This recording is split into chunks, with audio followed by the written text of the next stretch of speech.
the next slide that just came up, it's kind of, I jumped the gun here. I see one of the biggest problems under the ground lease, because again, you're not controlling the property, is if your ground lessee defaults under the terms of the ground lease. And the past 2 months, a perfect example of how you could find a very reputable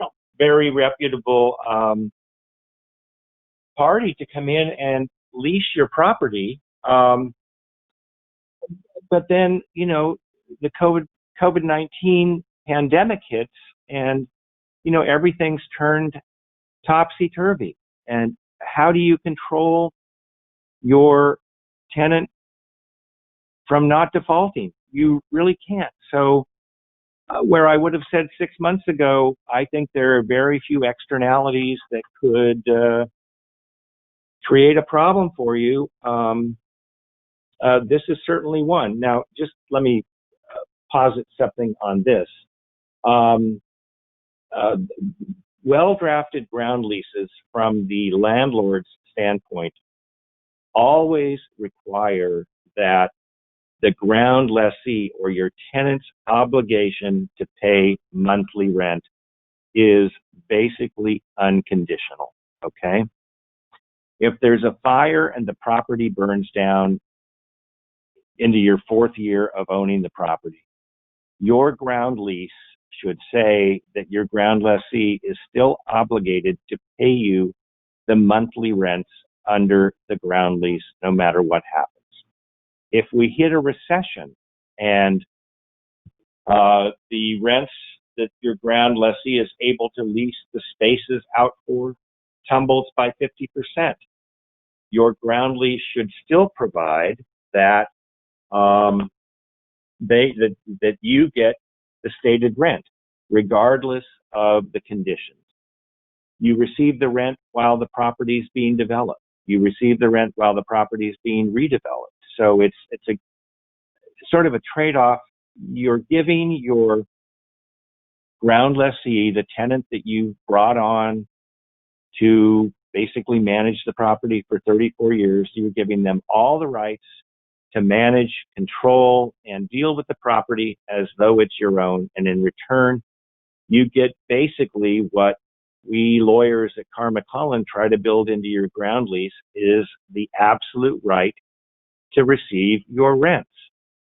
Now, the document, the ground lease, can say, whatever it wants to say, but if we encounter a situation like we're in now for the past 2.5 months with COVID-19, there is a possibility, if this continues, that under other ground leases in Northern California, in New York City, in Chicago, the ground lessee, even though they're obligated under the ground lease to pay the landlord the full rent, regardless of whether they're receiving rents under the space leases, if they don't got no money, if they don't got no rent, they're not going to be able to pay the rent under your ground lease, and they will default.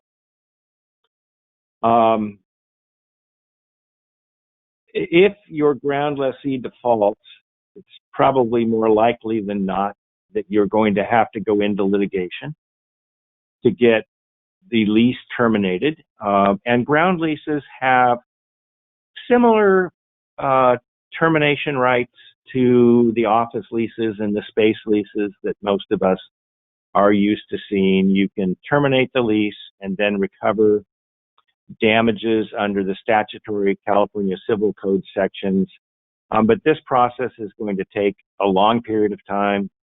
It's complicated by the fact that you've got underlying leases and that you've been removed from the property for a period of time. So this is, in my mind, one of the biggest risks of doing the ground lease.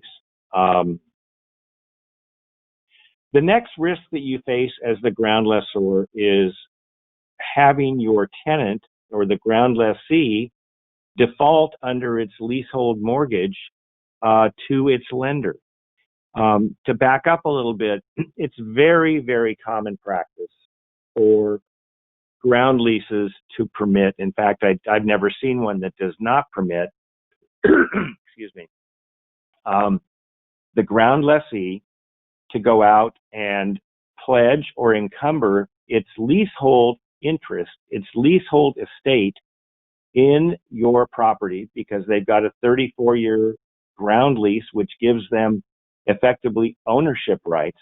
They go out and they mortgage or put a deed of trust not on the fee, but on their leasehold estate, their interest in the lease as security for city mortgage to loan them the $10 million that they need to redevelop the project, or in the case of our San Mateo ground lease, to demolish the existing project and build a new project.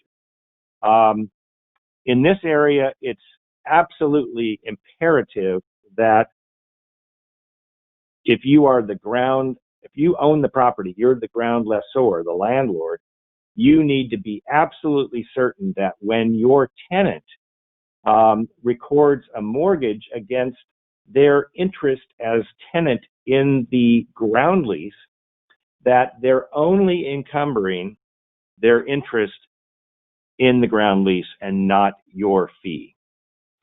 I'm going to be speaking in another month about the ins and outs of ground leases. There are occasional situations where you might have to give up a little bit of interest in your fee, but it's really not common. So again, this means you really want to be sure that at the get-go before you ever get into the ground lease, you want to have a reputable ground lessee who you believe, at least on the day that you sign the ground lease, is not going to default on their leasehold mortgage or leasehold deed of trust. Because if the ground lessee defaults on its loan to Citibank, if Citibank goes through the mortgage foreclosure process, the code says 90 days and then 120 days to foreclose if you're foreclosing privately and you're not suing. The foreclosure is probably going to take a year.